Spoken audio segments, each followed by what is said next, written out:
Hello, welcome to the channel Why Stories. Enjoy watching. Put the keys on the table and don't you dare show your face here again, shouted my husband when, on my day off, I refused to give his mother a pedicure. I nearly burst out laughing. Are you out of your mind? This is my apartment.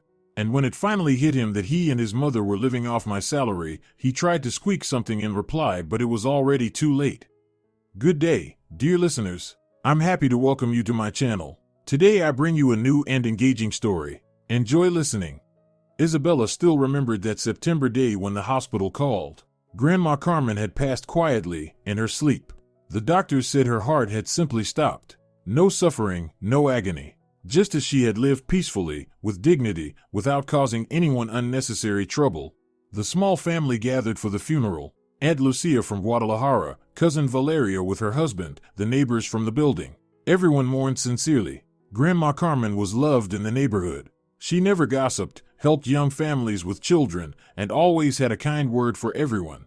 After the wake, when the guests had left, Isabella remained alone in her grandmother's two-room apartment. She sat on the old sofa, upholstered in faded fabric with tiny roses, and gazed at the walls she had known since childhood. She had spent every holiday here, running to this place for advice and comfort after yet another breakup.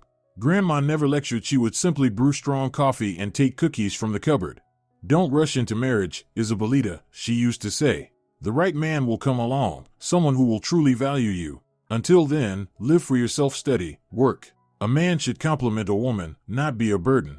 How right she had been, Isabella thought, flipping through the apartment documents. The will was written clearly, without ambiguities. All property was left to the only granddaughter. Aunt Lucia didn't even make a claim.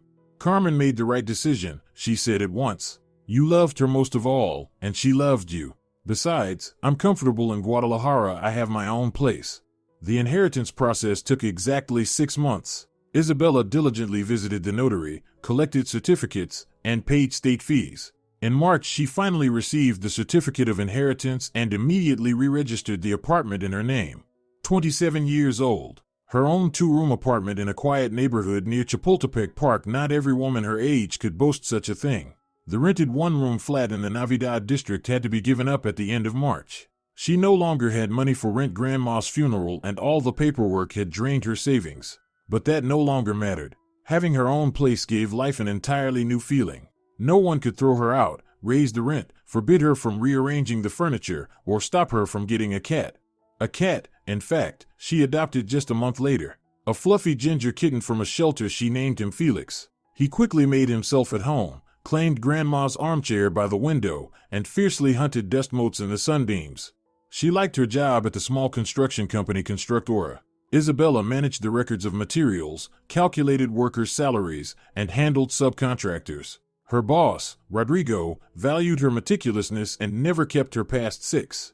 The team was friendly, 10 people working together in a cramped office on the first floor of an apartment building. It was at the office that Isabella met Diego at the end of May. He had come to discuss the purchase of a company car for the firm, a new sedan from the dealership on Reforma Avenue. Tall, handsome, with an open smile and attentive brown eyes. Will you be handling the paperwork for the car? He asked. Insurance, inspection? Yes, Isabella nodded. Then maybe we could go over the details over a cup of coffee? Strictly business, of course, Diego smiled. Strictly business, of course, Isabella replied. But why was it suddenly at a cafe by the park and not at the office? The conversation about paperwork gradually shifted into stories about life, hobbies, and plans for the future. Diego was 29. He had been working at the dealership for 3 years. Before that, he tried his hand at a small business, selling spare parts at the market, but it went under. He rented a one-room apartment in the Navidad district and only dreamed of owning his own place. His parents divorced when he was 15. His father had left for another woman and all but disappeared from his son's life. His mother, Esperanza, worked as a dispatcher at a factory and lived alone in a two-room apartment in the Santa Maria neighborhood. And where do you live? He asked over their second coffee. By Chapultepec Park. I inherited my apartment from my grandmother, Isabella answered simply. Something like a spark of interest flickered in Diego's eyes, but she didn't pay it much attention at the time. She was too carried away by his stories, his animated way of talking with his hands, too charmed by how attentively he listened to her replies. They started dating a week later. Diego turned out to be a gallant suitor, always meeting her at the metro, helping her with her coat, opening doors, taking her to the movies, to inexpensive cafes, to exhibitions in the city center, telling funny stories from the dealership, and showing genuine interest in her job, her life, her plans. "Listen, can I see your apartment?" he asked in mid-June, when they had already been seeing each other for a month. "I'm curious how a modern business lady lives." Isabella laughed. What kind of business lady was she? Just an ordinary accountant with a salary of 50,000 pesos. But she agreed to show him the apartment. Diego came with a bouquet of chrysanthemums and a box of chocolates. He spent a long time looking around the rooms, admiring the view of the park from the window. "Wow, it's so spacious here. The renovation looks good too, and the neighborhood is excellent. I'm suffocating in my little hole on the outskirts, 20 square meters, windows into a courtyard well. Neighbors blasting music every night." He stroked Felix, who was cautiously sniffing the stranger, studied Grandma's photos on the dresser with interest, and nodded approvingly as he assessed the furniture. "And you've got all the paperwork for the apartment, right? I mean, everything properly registered?" he asked casually, as if in passing. "Of course. I went through a notary when settling the inheritance. Everything is legal. I'll show you." Isabella took a folder with documents out of the closet. Diego carefully examined the certificate of inheritance, the property registry extract, and the statement confirming that there were no other owners. "Well done, you handled everything properly. You wouldn't believe how many problems people run into with inheritance. Relatives show up, lawsuits, disputes." "I barely have any relatives," Isabella shrugged. "An aunt in Guadalajara. She never made a claim. A cousin who's been living in the United States for about 10 years. Lucky you. Owning an apartment in the capital, that's anyone's dream." His voice carried genuine admiration, and, Isabella thought, maybe a hint of envy, but a kind envy, without malice. They spent their first night together at the end of June. Diego was a gentle and attentive lover. In the morning, he made breakfast, played with the delighted Felix in the courtyard, and helped Isabella carry a bag of trash downstairs. "Want me to come over again tonight?" he asked as they said goodbye at the entrance. "I do," she answered honestly. From then on, he came more and more often. At first on weekends, then for several days in a row. He barely showed up at his rented apartment just to pick up things or meet with friends. "Listen, why don't we live together?" he suggested in August. "Why should I pay 12,000 pesos a month for that dump when you've got such a wonderful place here? We could use the money we save for a vacation, renovations, shared expenses." Isabella thought about it. It made sense. They were already spending almost all their time together, so why pay for an empty apartment? And secretly, she had already begun to dream of marriage. Diego was exactly the kind of man her grandmother had described: kind, attentive, not a burden but a complement to her life. By September, he had fully moved in. He brought 2 suitcases of clothes, a box of books and CDs, and a foldable machine. He fit seamlessly into her well-ordered household, helped with cleaning, cooked dinner when Isabella stayed late at work. The truth was, he had money problems. Sales at the dealership were bad. The crisis meant people avoided big purchases, buying only the cheapest models. Diego's salary was commission-based, depending on how many cars he sold. In good months he made around 40,000 pesos, and bad ones only 15. "You see, these are tough times," he explained when Isabella gently asked how much he could contribute to shared expenses. "How about I cover the internet and phone bills, and you take care of the utilities for now? Once things get better, we'll adjust." But things didn't improve. Utility bills kept rising, groceries got more expensive, while Diego's contribution to the household budget remained symbolic. Isabella didn't insist her salary was enough for both of them, though without luxuries. The most important thing was that she had the man she loved by her side, the one with whom she wanted to build a future. In November he proposed. "No ring, no kneeling, just over morning coffee," he said. "Why don't we get married? Why keep living in a civil union? I'm serious about you. Let's do it," Isabella smiled. The wedding was modest, held at the civil registry office downtown. The witnesses were Isabella's colleague Sylvia and Diego's friend Maximiliano from the dealership. After signing the papers, they went to La Plaza restaurant and celebrated, the 4 of them at a table by the window. Esperanza didn't attend. She said she was busy at work and wished them happiness over the phone. "She's strict," Diego apologized for his mother. "She's always been critical of my girlfriends. Said she never met a woman worthy of being her daughter-in-law." "And what does she think of me?" Isabella asked. "She's still watching you. You're the first woman I've married." For her, that's serious. Isabella nodded. She understood. Mothers-in-law were always jealous of their sons' wives. It was normal. The important thing was to find common ground, to show she wasn't taking her son away, but simply becoming another close member of the family. How wrong she was. The first months after the wedding passed peacefully. Diego tried to be the perfect husband, buying flowers for no reason, massaging Isabella's shoulders after a long day, cooking breakfast on weekends. Esperanza called rarely, usually in the evenings, asking about her son's health and work. Mom wants to get to know you better, Diego said in January. Maybe we could invite her for dinner on Saturday. Of course, Isabella agreed. It's about time I built a relationship with my mother-in-law. Esperanza arrived in an elegant navy coat, with a neat hairstyle and discreet makeup. She was 52, looked her age, but was well-groomed and stern. She spoke quietly, with a faint smile, while carefully inspecting the apartment. What a cozy place, she remarked as she took off her coat. And the renovation is nice. Did you and Diego do it together? No, my grandmother had it done about 5 years ago, Isabella replied. So far, I've only planned small improvements. Ah, I see. An inheritance, then. There was no reproach in her tone, more of a statement of fact. Over dinner, Esperanza asked about her job, relatives, and future plans. Isabella answered honestly, showing her a photo album where Grandma Carmen smiled alongside her granddaughter at a friend's country house. So the family's quite small? The mother-in-law clarified. An aunt in Guadalajara, a cousin in America, no other close relatives? Esperanza nodded and shifted the conversation to cooking. She praised the chicken with potatoes, asked for the salad recipe. She left at 10 in the evening, saying goodbye warmly and promising to invite the young couple to her place soon. It went well, Diego summed up as he cleared the dishes. Mom approves of you. And I approve of her, Isabella smiled. A pleasant, refined woman. The next visit came 2 weeks later, then again a week after that. Esperanza started coming on Saturdays, helping to cook dinner, sharing stories from her life, asking about household matters. Gradually, her presence became routine. Mom says your apartment has a really good layout, Diego said after another of his mother's visits. Great place, near the park, she likes it here. In March, the mother-in-law stayed over for the first weekend. My neighbors started renovations, she explained. They're drilling with a hammer drill at 7 in the morning. I just can't rest after a work week in that racket. Fair enough. Isabella made up a bed in the living room and let Esperanza use her bathroom for her evening routine. Esperanza was grateful, didn't make demands, even helped cook Sunday lunch.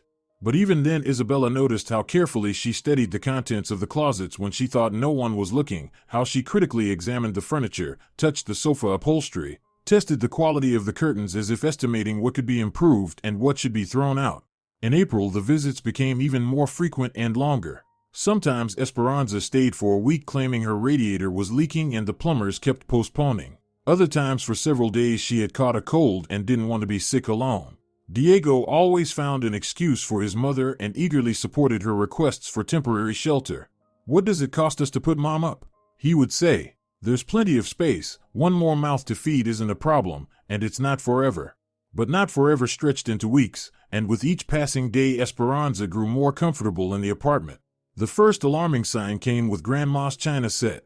Isabella kept it in the cabinet, 12 place settings of fine porcelain with a golden rim. Her grandmother had treasured it for special occasions, taking it out only for major holidays. Why let such beauty just sit there? Her mother-in-law asked, examining the cups. It should be used, not left to gather dust in a cabinet.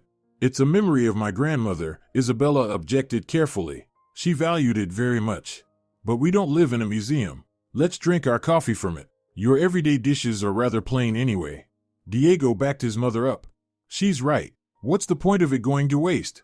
I'm sure your grandmother would have wanted the set to be used, not just admired through glass. Isabella didn't argue. Maybe it really was worth using beautiful things more often. But when, a week later, she discovered a chip on one of the cups, her heart clenched painfully. Sorry, it slipped, Esperanza said apologetically. It just slipped out of my hands. But you know, chips like this can be glued, you won't even notice it. Glue her grandmother's cup, as if it were some cheap plate from a discount store. It's all right, Isabella forced a smile. These things happen. But she put the set back into the cabinet and locked the glass doors tightly with a key. In May, the rearrangements began. At first, small ones. Her mother-in-law moved the plants on the windowsill for better lighting. Then she shifted the armchairs in the living room so the TV is easier to watch, and turned the sofa around for feng shui to bring harmony into the home. Mom's into interior design, Diego explained. She reads magazines, watches shows, she's got good taste. Her taste really wasn't bad. But it wasn't her apartment, it was Isabella's, and no one ever asked her opinion about how the furniture should be arranged in her own home. Diego, I don't really like the way your mom keeps rearranging things, she said carefully one evening when they were alone. Oh, come on. Her husband waved her off. She means well, she sees what could be improved and she makes it better. Are you really against making the apartment nicer? But it's my apartment, and I'd like to be asked before anything is changed. Our apartment, Diego corrected her. We're a family, and Mom isn't some stranger off the street, she's family too. Are you really going to make a fuss over little things like that? Isabella fell silent. Maybe they really were little things. But then why did her insides twist with anger every time she saw her mother-in-law running the household as if it belonged to her? In June, the first serious incident happened. Isabella came home from work and couldn't find her grandmother's photograph in its silver frame where it always stood. She searched the entire apartment, looked through every cabinet. At last she found the picture in a desk drawer, folded in half. Esperanza, why was my grandmother's photo in the desk? She asked, trying to keep her voice calm. Oh, that. Esperanza didn't even lift her eyes from the magazine. I decided to clear some space on the dresser. It was so cluttered, nothing else would fit. Old photos are better kept in an album anyway. But I didn't ask you to put it away. Isabelita, why are you acting like a child? It was just a bit of tidying up. Making order, freeing space for useful things. You can't live in a museum of the past forever. A museum of the past. The only photograph of the only close person she had. And this was called a museum of the past. Diego, Isabella said to her husband when he came home from work, your mother put away Grandma's photograph. She folded it and stuck it in the desk. So what? He shrugged. Maybe there really were too many photos on the dresser. Mom just tidied up. There was only one photo. Well then put it back, if it matters so much. Mom didn't throw it out, she just put it away neatly. Isabella returned the photograph to its place. The next day she found it in the desk drawer again. Esperanza. Oh, Isabelita, forgive me, her mother-in-law exclaimed, raising her hands. It was automatic, out of habit. My hands just itched to tidy up. I promise I won't touch it again.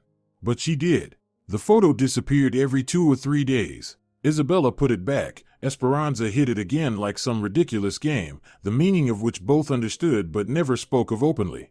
In July, Grandma's books disappeared, thick volumes of Garcia Marquez and Borges, collections of poems by Lorca and Neruda that her grandmother reread every year. Isabella found them in the trash, soaked with leftover soup.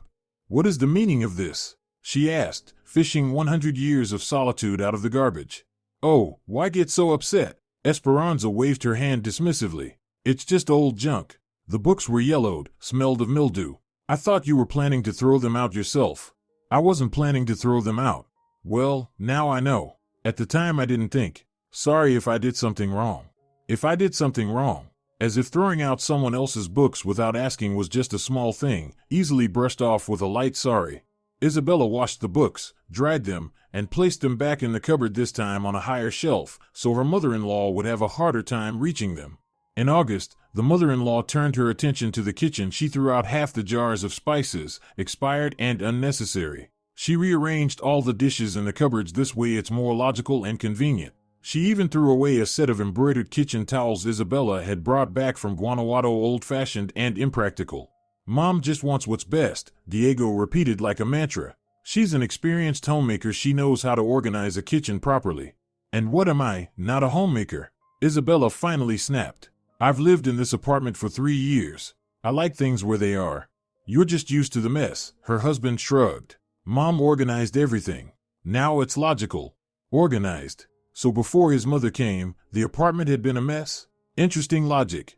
By September, Esperanza had practically moved in with them. She went home only once a week, for a day or two, and then returned with new excuses. Either the water had been shut off, or the elevator was broken, or she had simply missed her children. She took charge of the kitchen, dictated what and how to cook, criticized Isabella's clothes too flashy or completely tasteless. She lectured her about life. At your age, I already knew everything about running a household and constantly hinted about children. When will you give me grandchildren? I'm not getting any younger. But most of all, she looked at Isabella as if she were an uninvited guest in her own home. "Diego, I need to talk to you seriously," Isabella said at the end of September. They were sitting in the kitchen. Her mother-in-law had gone out to buy bread. "About what?" "About your mother. She spends too much time here and behaves like the mistress of the house." "What, are you against Mom living with us?" Diego frowned.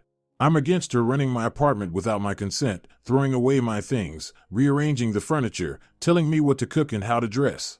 She's not telling you, she's advising you with the best intentions." "Diego, are you hearing me? Your mother threw my grandmother's books into the garbage.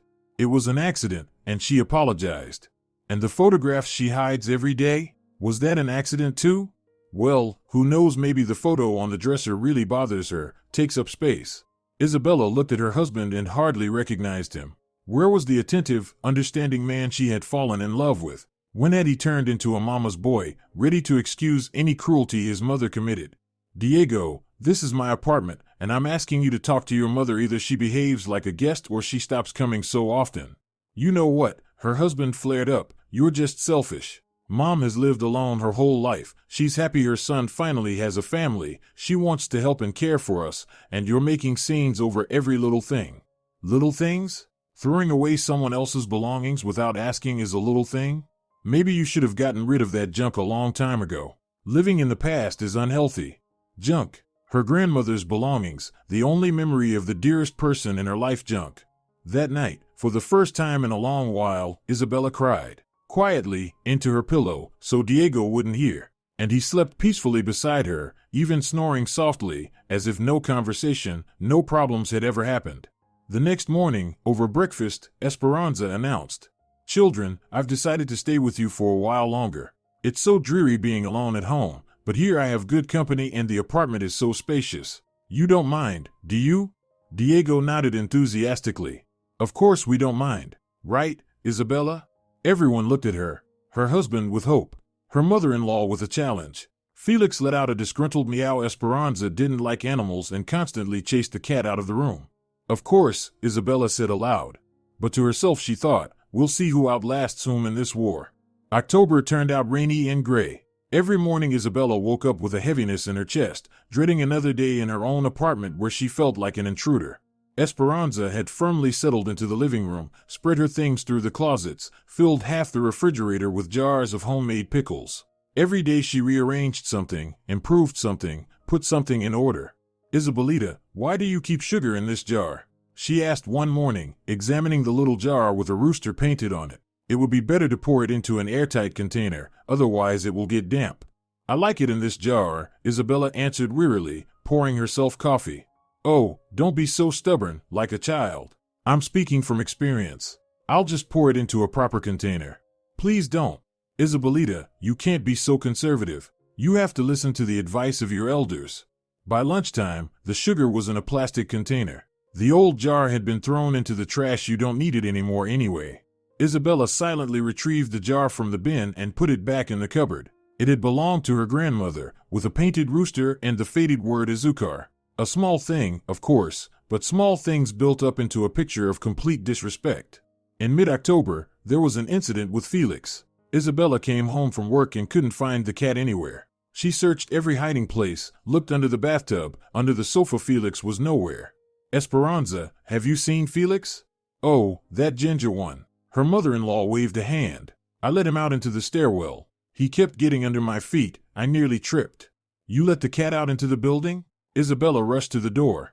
"What's the big deal? He'll wander around and come back. Cats are smart, they always find their way home." Isabella ran through the stairwell, peering into gaps between the steps, calling for Felix. Her heart pounded with terror. The cat had never been outside the apartment. He could get lost, run into the street, be hit by a car. She finally found him 2 hours later in the basement, hiding under pipes, frightened and trembling. "How could you?" she asked her mother-in-law, clutching the terrified Felix to her chest. "He's a house cat. He could have died outside." "Oh, why get so worked up over a cat?" Esperanza waved her hand. "Animals are tough. Nothing would have happened. And if something had happened? Well, you'd have gotten a new one. There are plenty of cats in shelters." A new one. As if Felix weren't a living creature Isabella loved, but a piece of old furniture that could simply be replaced. Diego, of course, sided with his mother. Mom didn't do it on purpose, she just didn't think. And honestly, the cat really does get underfoot. Maybe we should move him into another room? The cat lived in this apartment before your mother ever did. Isabella exploded. And he's staying here. There you go again, making a scene over nothing, her husband sighed. Nothing. To Diego, anything that touched Isabella's feelings was nothing, while his mother's whims were sacred. At the end of October, Esperanza decided to take on a deep cleaning. Isabella came home from work to find the apartment in a state of battlefield chaos. The furniture had been moved, things rummaged through, boxes and bags sticking out of the closets. What is going on here? I'm cleaning, her mother-in-law replied cheerfully. It was high time to sort out the clutter. So many unnecessary things have piled up. On the sofa lay a huge pile of clothes, books, photographs, souvenirs. All of it was destined for the trash. These are my things, Isabella said, staring at the pile. Of course they're yours. I'm not throwing away strangers' stuff. I just picked out what you don't need anymore. This dress you haven't worn in 2 years, those books are yellowed, the souvenirs are just collecting dust. In the pile lay her grandmother's knitted blanket, the soft one Isabella used every night while reading before bed. There were CDs of her favorite music, gift editions of books, photographs from her travels. I am not throwing this away. Isabelita, why keep junk? Just think how much space will be freed up. You could buy new, beautiful things. This isn't junk. These are my things, and I decide what to do with them. You simply don't know how to let go of the past. It's an unhealthy attachment.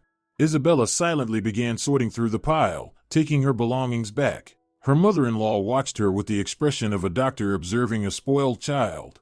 Diego, talk to your wife, she said when her son came home from work. She won't let me bring order to the house. She clings to every rag. Isabella, what does it cost you to throw away unnecessary things? Her husband said wearily. Mom is trying, cleaning up, and you're standing in the way. I'm standing in the way of a stranger deciding, without my permission, which of my things are necessary and which are not. A stranger? Esperanza was outraged. Am I a stranger in my own son's family? In my apartment, yes, a stranger. Oh, is that so? Esperanza pursed her lips. So I'm a stranger. So Diego's own mother is a stranger in Diego's home. This isn't Diego's home. This is my apartment. Diego has been married to you for 1.5 years. Esperanza nearly shouted. This apartment has long since been common property. This apartment was inherited by me before the marriage, and it remains my property. Isabella cut her off. A heavy silence fell. Her mother-in-law turned pale. Diego opened and closed his mouth without finding the words. I see, Esperanza said slowly. Now everything is clear. You treat my son like a lodger, living here on sufferance. And you treat me like a maid in my own apartment. Isabella couldn't hold back. You give orders, throw out my things, and run my household. I'm helping bringing order to a neglected home. No one asked you to help. Girl, without me this place would have fallen apart. Who cooked for you? Who cleaned? Who kept things in order? I can cook and clean in my own home myself. And Diego? Should Diego be forced to live in squalor? Mom, calm down, Diego tried to intervene. I will not calm down. The mother-in-law flared up. Now I see exactly what's going on. She thinks we're freeloaders. She calls her own husband a tenant. I never called Diego a tenant. And what else do you call someone who lives in another person's apartment without any rights to it? This is my wife's apartment, which means it's mine too, Diego said uncertainly.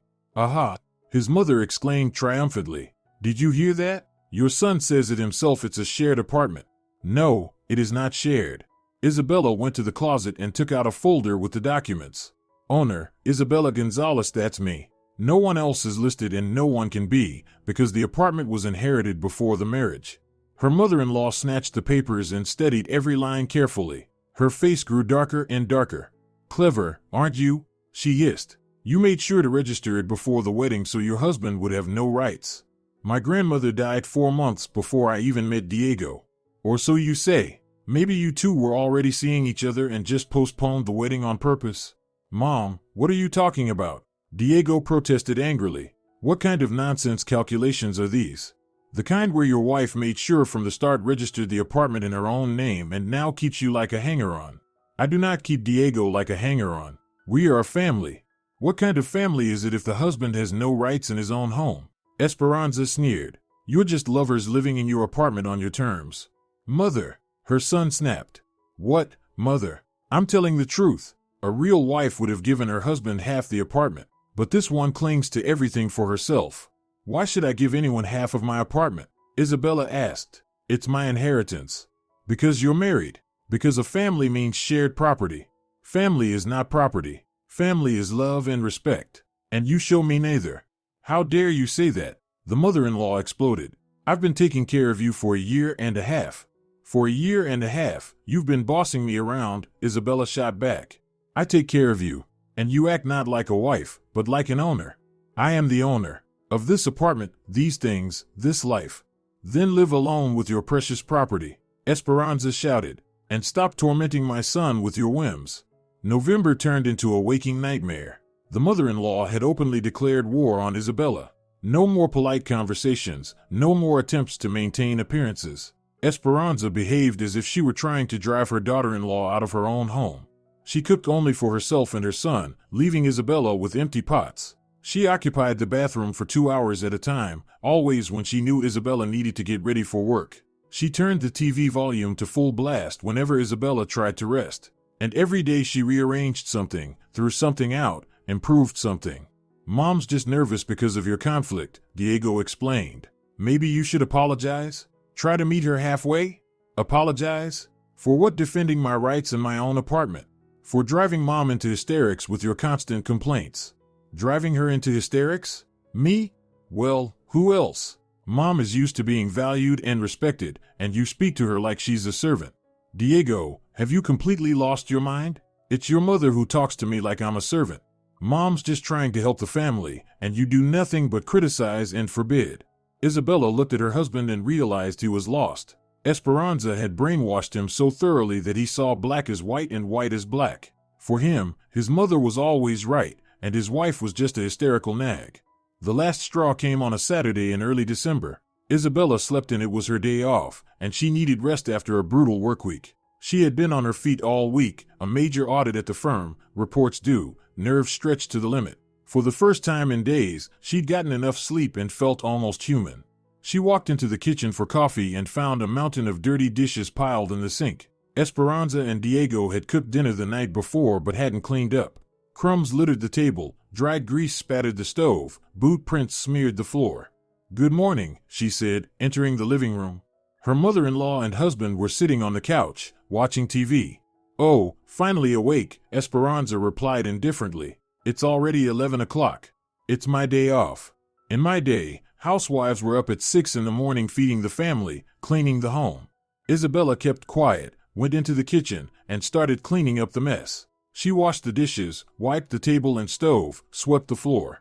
Then she took some food out of the fridge and decided to cook lunch for everyone, despite her mother-in-law's morning jab. "What are you going to cook?" Esperanza asked, appearing in the kitchen. "I thought I'd make pasta with chicken." "Just don't overcook the pasta. And don't dry out the chicken. Last time it was impossible to eat." Isabella clenched her teeth. She was a good cook, and her mother-in-law knew it. But criticizing the daughter-in-law's cooking was yet another way to assert dominance. The lunch turned out well. The pasta was cooked to just the right consistency, and the chicken came out juicy and flavorful. Esperanza ate in silence, but her face showed there was nothing to complain about. After lunch, Diego sprawled on the couch to watch football. Esperanza settled into an armchair with a magazine, while Isabella was left clearing the table, washing dishes, putting the kitchen back in order. "Isabelita," her mother-in-law called once she had finally finished tidying up. "Come here." Isabella came into the living room. Esperanza was sitting in the chair with her legs stretched out, steadying her feet.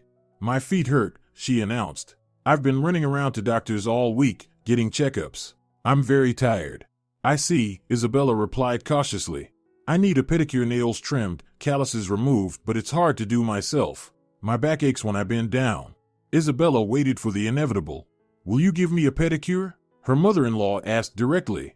Silence. Diego tore his eyes away from the TV and looked at his wife expectantly. "I'm tired," Isabella said at last. "I've worked all week. Today I cooked and cleaned. I want to rest." "Tired?" Esperanza was incredulous. "Tired from what? Sitting in a warm office shuffling papers? I spent half my life working at a factory, standing at a machine. Work is work. And I also do everything at home." "Do everything? You cook once a day, vacuum once a week? That's not work," That's playing house. Esperanza, I'm not going to give you a pedicure. My back hurts. I want to lie down. Oh, is that so? Her mother-in-law sat up straighter in the chair. So the elder woman deserves no consideration? So helping your mother-in-law is beneath you? It's not about dignity. I'm just tired. Tired. Esperanza snorted. At your age, there's no such thing as tired. That's just laziness and being spoiled. Diego set the TV remote aside. Isabella, what does it cost you to help Mom? He said irritably. Can't you see her feet hurt? My whole body hurts too. I've been working all week without a break. And Mom has worked her whole life without breaks. Diego, I don't want to do a pedicure. I want to rest on my day off.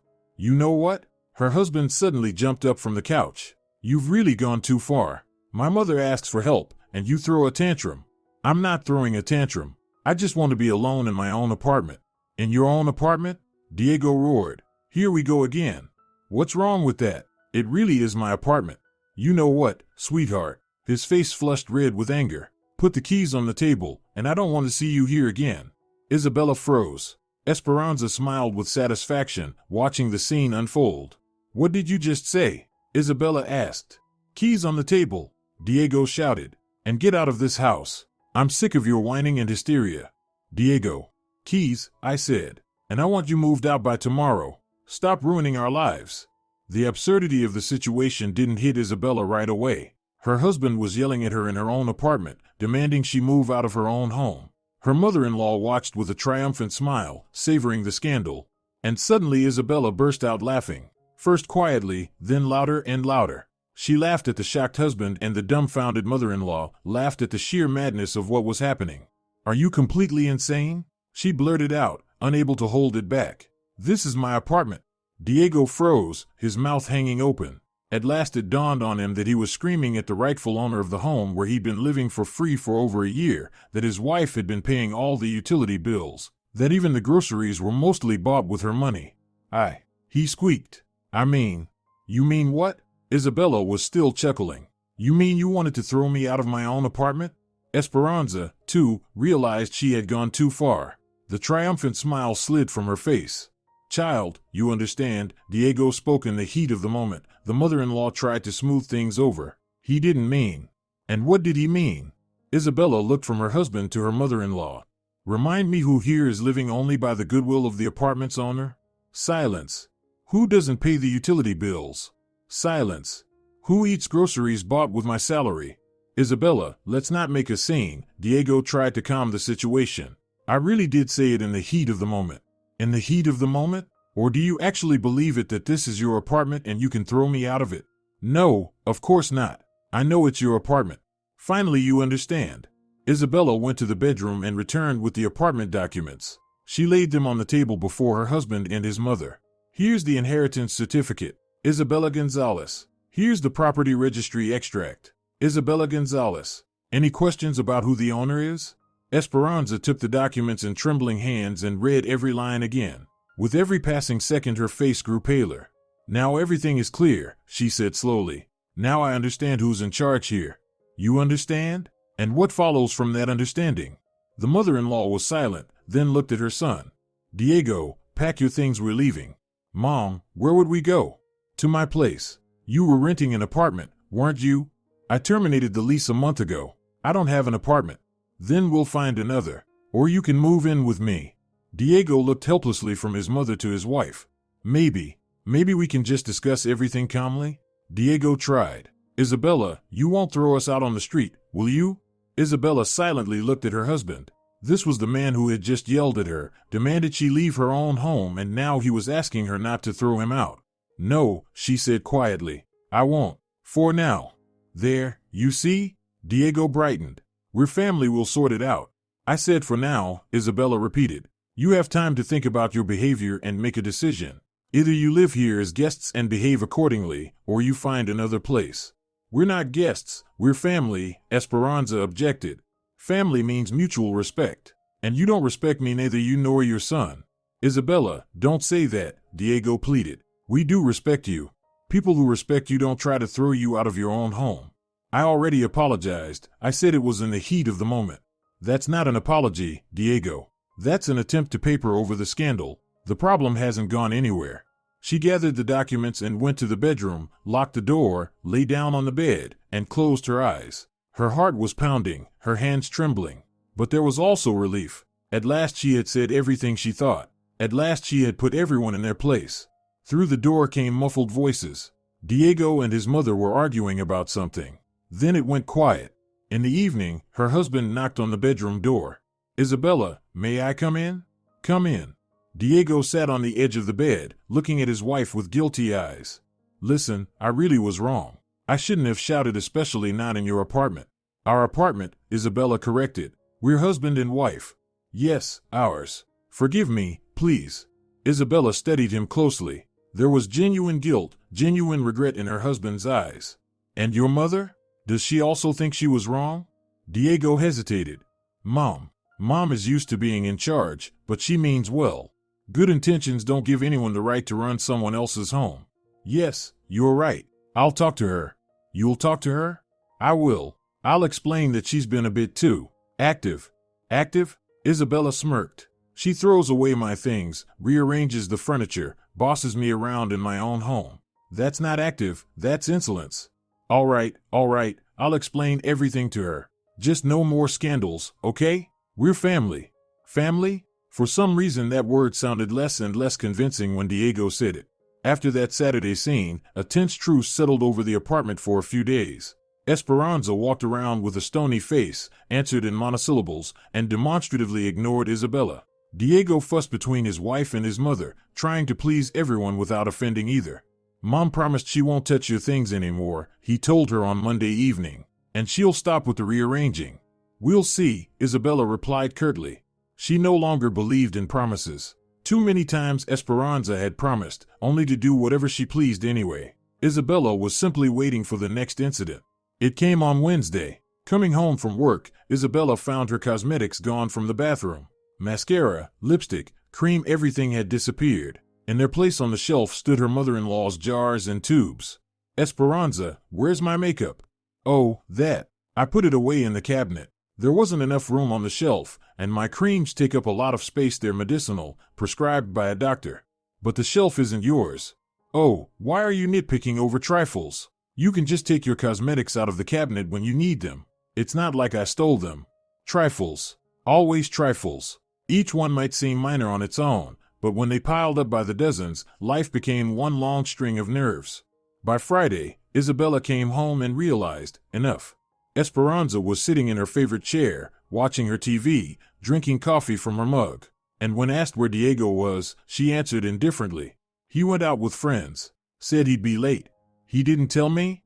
"Why should he? A man has a right to his personal life." Isabella walked into the bedroom, took a bag out of the closet, and began packing her things. "What are you doing?" her mother-in-law asked, peeking into the room. "Packing my things." "What for?" "I'm going to a friend's for the weekend. To take a break from family life." Strange behavior for a married woman. "And what's the normal behavior? To endure rudeness in my own home?"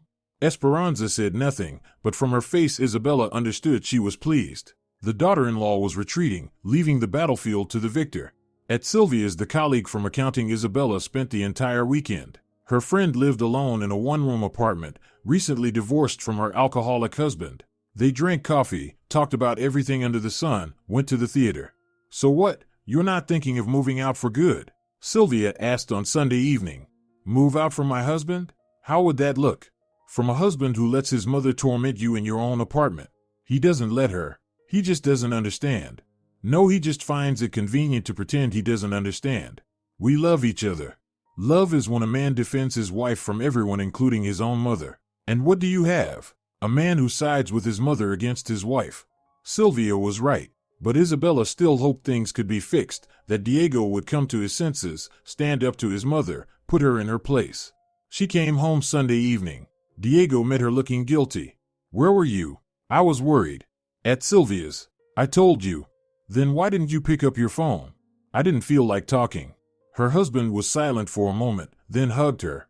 "Forgive me for Friday for not warning you. Maximiliano called, invited me to play billiards, and I just went. I thought you wouldn't mind." "I don't mind. You have the right to see your friends." "That's good, because Mom said you were offended." "Mom said." Interesting, what else had his mother said while his wife wasn't home? The next week passed relatively calmly. Esperanza behaved more quietly. Diego was especially attentive. Isabella almost believed the crisis had passed. And then came the second Saturday of December. That morning Isabella slept late. The workweek had been exhausting. End-of-year reports. She woke up at 10, feeling drained. In the kitchen she found a mountain of dirty dishes no one had cleaned up after yesterday's dinner. Crumbs and coffee stains littered the table. Muddy shoe prints streaked the floor. Her mother-in-law and husband were in the living room, watching TV. "Good morning," Isabella said.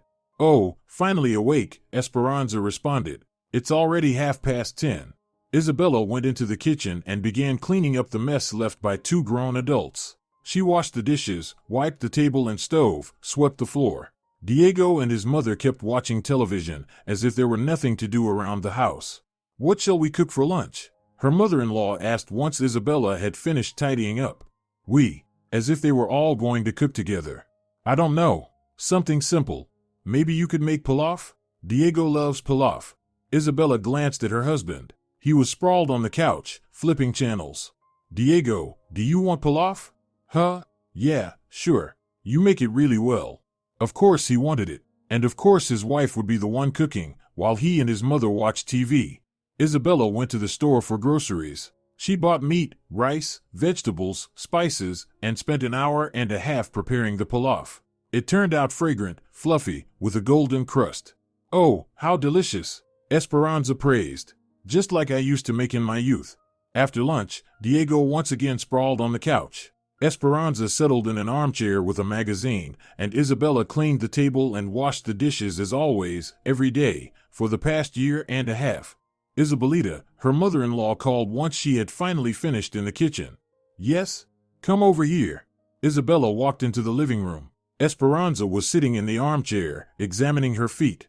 "Look at these calluses," her mother-in-law said, showing her feet. "And my toenails have grown so long, it's hard to walk. And I need a pedicure, but it's hard to bend over myself, my back hurts." There it was. Isabella had known it wasn't over. "My back hurts too," she said. "I worked all week. Today I cooked and cleaned." "Worked?" Her mother-in-law smirked. "You sat in an office shuffling papers. That's not work. It's my job, and it exhausts me." "At your age, there's no such thing as exhaustion," Esperanza scoffed. "That's just laziness and being spoiled." Diego lifted his head from the couch. "Isabella, just give Mom a pedicure," he said irritably. "What's the big deal?" "The big deal is my time and energy, which I don't have today." "No time?" her husband snapped. "What do you mean, no time? Too busy watching TV? I want to rest on my day off." "And what about Mom? Doesn't she deserve rest? She's worked her whole life. And I've worked my whole life too. Plus I do everything at home." "Everything at home?" Diego exploded. "Cooking? Cleaning? That's not work. That's just household chores. Then do them yourself." "I work. I earn money." "What money?" Isabella finally snapped. "For the past 6 months you've been bringing home pennies. I'm the one paying for the apartment, utilities, groceries. But I'm the man of the house, and household chores are women's work." "Man of the house?" Isabella felt the anger boiling inside her. "What kind of man are you if you live off your wife?" "What did you just say?" Diego flushed crimson. "The truth. You live in my apartment, eat the food I buy, use the things I pay for. And what do I get in return? Criticism, rudeness, and demands to wait on your mother." "Isabella," her husband barked. "Watch your mouth." "Watch my mouth? I'm just telling the truth." "You're saying horrible things. About your own husband." "A real husband protects his wife, not sicks his mother on her. Mom's not sicking anyone on you, she's just asking for help. She's giving orders in my house.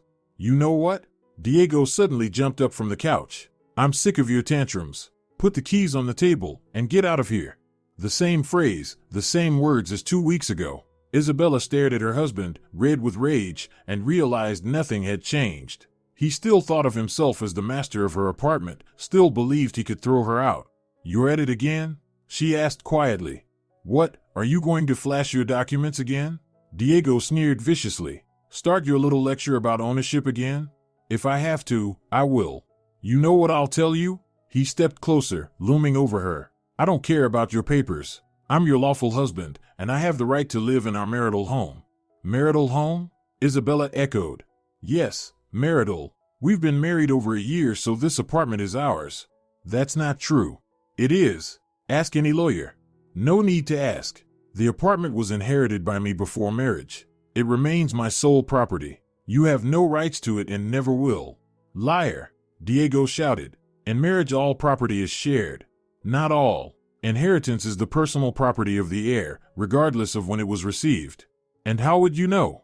I work as an accountant. I have to understand the law. Diego looked helplessly at his mother. She pursed her lips, clearly realizing the daughter-in-law was right. And what difference does that make? He snapped aggressively. I'm still your husband. A husband who lives in his wife's apartment and tells her to move out of it. I'm not telling you. I'm asking you to leave until you come to your senses. And if I don't, then we'll find a way to make you. What way? Diego stayed silent. Esperanza watched her son expectantly. We'll live in such a way that you'll want to leave on your own, he finally said. I see. Isabella nodded. So, threats? Not threats. A warning. Mom's right, you've gotten way too arrogant. You think just because the apartment's yours, you can humiliate everyone? I'm not humiliating anyone. I'm defending my rights. Rights? Her mother-in-law snorted. What rights does a bad wife have? A bad wife? Isabella repeated. That's right. A good wife respects her husband, honors her mother-in-law, runs the household with joy. And you? All you do is fight and complain. I fight. Who's the one stirring up conflict? Diego and I were living peacefully until you started the arguments. You're living in my apartment and trying to tell me how to behave. We're living in my son's apartment, Esperanza shouted, and we'll live here as long as we want. Your son isn't the owner here. He's the owner by the right of being a husband. There's no such right. There is, and we'll prove it. Isabella looked from her mother-in-law to her husband. Both were glaring at her with open hostility, as if she were an enemy who needed to be driven out. Fine, she said calmly. Go ahead and try to prove it. She went to the bedroom, locked the door, took out her phone, and dialed Rodrigo, the lawyer who had handled her inheritance. Rodrigo? This is Isabella Gonzalez. Do you remember you helped me with the inheritance? Yes, the apartment. I have a question. Can my husband claim the apartment I inherited before marriage? The lawyer's answer was firm and clear. No, he cannot. An inheritance is the personal property of the heir and is not part of marital assets. A spouse has no rights to such property. And if we divorce? Isabella asked. Even more so. In a divorce, each keeps their personal property. Your apartment will remain yours alone. Thank you, Rodrigo. Why, is there some problem? No, not yet. I'm just clarifying my rights. Understood. If anything comes up, don't hesitate to call. My consultations are always at your service. Isabella hung up and fell into thought. Divorce. The word had once frightened her, seemed something terrible and shameful. But now divorce looked like freedom. What was left of her marriage? Constant conflicts, endless justifications for her mother-in-law's outrageous behavior, complete lack of support. Diego had long ago ceased to be the man she loved and had become nothing but a source of problems. Their marriage was no longer a union of two people in love, but a war for territory. No, enough. Enough enduring, hoping, waiting for things to somehow get better. Nothing would get better, only worse. On Monday morning, Isabella got up earlier than usual, got ready for work, walked out of the bedroom, and found her mother-in-law in the kitchen making breakfast. Good morning, Isabella said. Esperanza turned her back on her, deliberately not answering. Diego sat at the table, chewing gloomily on a sandwich. Diego, I need to talk to you, Isabella said. About what? Her husband muttered without lifting his eyes. Not here. After work. What? Preparing more complaints? Not complaints. A decision. He finally looked up at her, suspicion in his eyes. What decision? We'll talk after work. All day Isabella thought about the conversation ahead, rehearsing words and phrases. By evening she was firm in her choice. She came home around 6:30. The kitchen was empty, voices from the TV drifted in from the living room. Diego was lying on the couch watching the news. Esperanza was nowhere in sight. Where's your mother? Isabella asked. She went to the store. Why? Good. Let's talk in private. Diego reluctantly sat down on the couch. I'm listening. I'm filing for divorce. Silence. Her husband stared at her, blinking, as if he didn't understand the meaning of her words. What?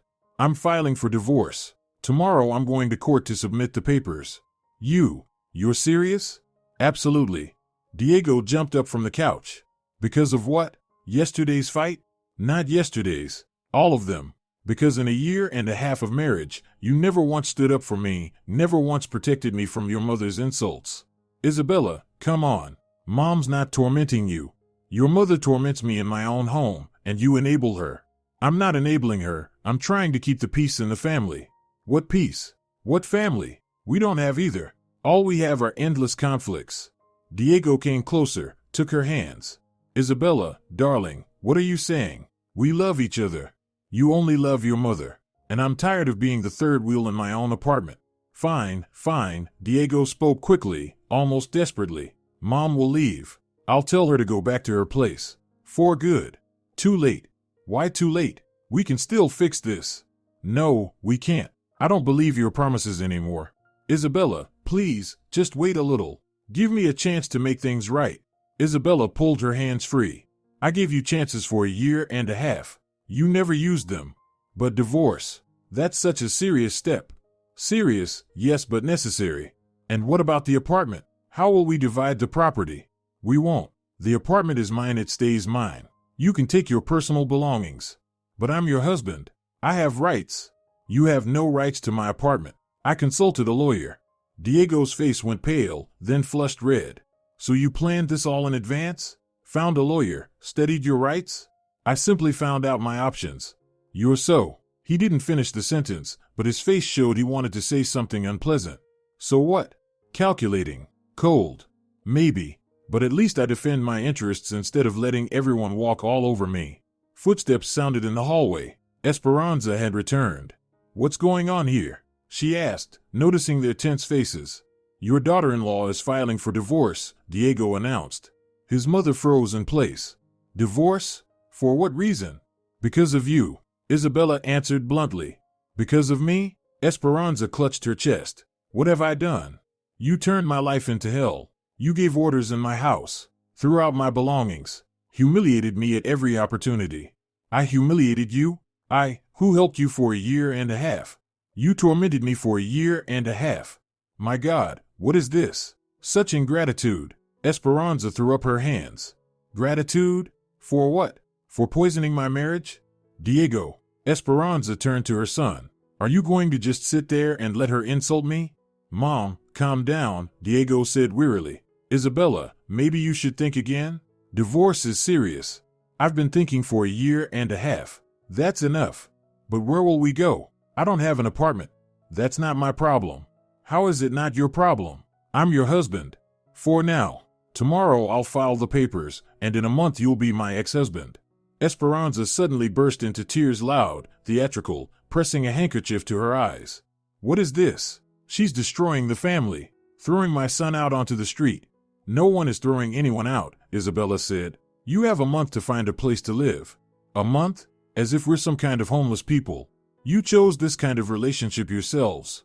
Diego, his mother screeched. I have no rights in this house at all. You do. You're her lawful husband. You have the right to half the apartment. I don't, Isabella cut him off. The lawyers made that clear. Lawyers can be wrong. You need to go to court, fight for it. What, sue my own wife over an apartment? Why not? She's suing you for divorce. Isabella listened to this exchange and realized she had made the right decision. These people saw her only as the owner of an apartment, not as a wife, not as a daughter-in-law, but as a source of material benefits. Do whatever you want, she said. Tomorrow I'm filing for divorce. In a month it will be finalized. You have that time to find a place to live. And if we don't find one? Esperanza asked defiantly. You will. Somehow you'll find one. And if we don't want to move out? Then I'll go to court for an eviction order. My documents are all in order. Her mother-in-law realized her bluff had failed. A look of uncertainty crossed her face. Isabella, come on, let's not go to extremes. Diego tried once more. Maybe we just take a break. Mom will move back to her place. We'll live together alone, think things through. No, I've already thought it through. But why so drastic? We can still work things out. We've been trying to work things out for a year and a half. It doesn't work. It does work. We just need more patience. I've run out of patience. Diego looked at his wife with pleading eyes. Esperanza sobbed into her handkerchief, while Isabella felt only relief. At last, she had said what she should have said a long time ago. The next day, she really did file for divorce. The procedure, since there were no underage children and no property disputes, took a month. Diego didn't resist, understanding the futility of fighting. He tried, through some lawyer acquaintances, to find a loophole to claim a share of the apartment. But every specialist said the same thing: inheritance obtained before marriage remains the personal property of the heir. The spouse has no rights to such property. The final weeks of living together turned into a Cold War. Esperanza openly ignored Isabella, cooked only for herself and her son, hogged the bathroom for 2 hours, slammed doors loudly. Diego wavered between attempts at reconciliation and resentment toward his wife for destroying the family over nothing. "You'll regret this," hissed his mother whenever they crossed paths in the kitchen. "You'll end up alone with your precious apartment. And who will need you at your age?" Isabella stayed silent. She was 27, had a job, her own home, and ahead of her an entire life free from daily stress and humiliation. "Mom's right," Diego chimed in. "You're being selfish. Destroying a family over minor domestic squabbles." Minor domestic squabbles. A year and a half of psychological torment, he still called it minor domestic squabbles. On the day of the divorce, Isabella came to court alone. Diego claimed he was sick, though the night before she had seen him packing his things. The procedure took half an hour. The judge, an older woman with tired eyes, asked a few formal questions and announced the decision. Marriage dissolved. You'll receive your divorce certificate in 10 days. That was it. A year and a half of marriage ended in a shabby office with peeling walls and creaky chairs. Isabella walked out of the courthouse and took a deep breath. For the first time in a long while, she felt truly free. No one would ever again order her around in her own home, criticize her every move, or demand an account of her every minute. When she got home, she found a note on the kitchen table: "We took our things. Keys are on the dresser. Diego and Esperanza." The apartment seemed enormous and quiet. Felix darted out of the bedroom and happily rubbed against his owner's legs. At last, he could walk freely through all the rooms without fear of being chased away or thrown into the stairwell. Isabella walked through the apartment, checking what had been taken and what had been left. Diego had taken only his personal belongings: clothes, books, discs. Everything else remained untouched. On the dresser stood a photograph of Grandma Carmen in its silver frame in its rightful place. In the first days after the divorce, the silence felt unusual. No one ordered her around in the morning about what to cook for breakfast. No one criticized her clothes. No one rearranged the furniture or threw away her things. Isabella could wake up at 11 on a weekend, and no one would make remarks about the laziness of the younger generation. A week later, Sylvia called. "How are you? How's the new life?" "Wonderful," Isabella answered honestly. "I never thought it could be this peaceful." "Do you regret it?" "Not for a second. I only regret that I endured it for so long." "Have they tried to come back?" Diego called a couple of times, asked to talk things over, said his mom realized her mistakes and was ready to change. "And what did you tell him?" "That it's too late. Some things can't be fixed with apologies." Indeed, Diego had called several times in the first 2 weeks. His voice sounded guilty, almost childlike. "Isabella, come on, let's try again. Mom promised not to interfere in our affairs." "Diego, we're already divorced." "So what? We can get married again. People reconcile after divorce sometimes." "We won't." "Why are you so categorical? Everything can be fixed." "No, it can't. You showed your true face. You didn't defend me when it mattered. You took your mother's side against your wife. That can't be forgotten. I was just trying to keep peace in the family. At my expense. My peace, my nerves, my health, all of that was sacrificed for your comfort." "Isabella. Don't call me anymore, Diego. It's over." After that, he never bothered her again. Esperanza also tried to restore contact, but in her own way. About 2 months after the divorce, she called. "Isabella, how are you? How's your health?" "Good, thank you. Listen, Diego's doing terribly. He's losing weight, not eating. He's really suffering. My sympathies. Maybe you could meet with him, talk? He loves you. If he loved me, he should have defended me, not humiliated me." "Oh, come now, what humiliations? I acted out of the best intentions." "Esperanza, let's not repeat old arguments. The matter is settled. But you're all alone now, in such a big house. Aren't you afraid?" "No, I'm not afraid. On the contrary, it's peaceful. And if you get sick, who will help you?" "I'll manage, just like I always have." "Well, fine. But the apartment is big, maybe you'll rent out a room?" Diego could.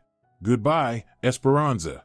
Isabella hung up the phone and shook her head. Even now, 2 months after the divorce, her mother-in-law still hoped to bring her son back into the apartment. Some people never give up. Life gradually returned to order. Isabella signed up for yoga classes, began studying French, which she had always wanted to improve. On weekends she met with friends, went to theaters and museums, read books she had never had time for. The apartment transformed. She returned her grandmother's china set to its place of honor, put flowers where she wanted them, arranged her books in a convenient order. Felix blossomed. He became playful and affectionate, no longer hiding in corners. Rodrigo, the lawyer, remarked once when they met, "You've changed. You look so much better." "Divorce did me good," Isabella smiled. "Do you regret your decision?" "I only regret not making it sooner." And it was true. Every day in her own apartment, where no one ordered her around or criticized her, was a small happiness. Isabella understood what she had lacked in marriage: respect for herself and for her home. And without respect, no relationship makes sense. The story continued 6 months later, when Maximiliano, Diego's friend, ran into Isabella at the shopping mall. "Hi, how are you?" he asked a little awkwardly. "Great. And you?" "Can't complain." "Listen, Diego. He still hopes you'll reconcile." "In vain. He says he really regrets everything that happened." "Let him regret. It's a useful experience for him." "Isabella, he really has changed. He took his mother to live with him. They're on their own now." "I'm glad for him. But it changes nothing." "Nothing at all?" "Nothing. Maximiliano, some things can't be undone. You can apologize for a harsh word, a forgotten birthday, being late. But you can't apologize for not protecting the person closest to you when it mattered. You can't apologize for a year and a half of humiliation." Maximiliano nodded and never raised the subject again. Isabella walked home with a light heart. She had a job she enjoyed, an apartment she adored, a cat who greeted her with purring, and most importantly, peace. The very peace she had lost on the first day Esperanza moved into her home and regained on the day of her divorce. And ahead lay an entire life her own, free from the whims and demands of others. If you're enjoying it as well, leave a like and subscribe to the channel.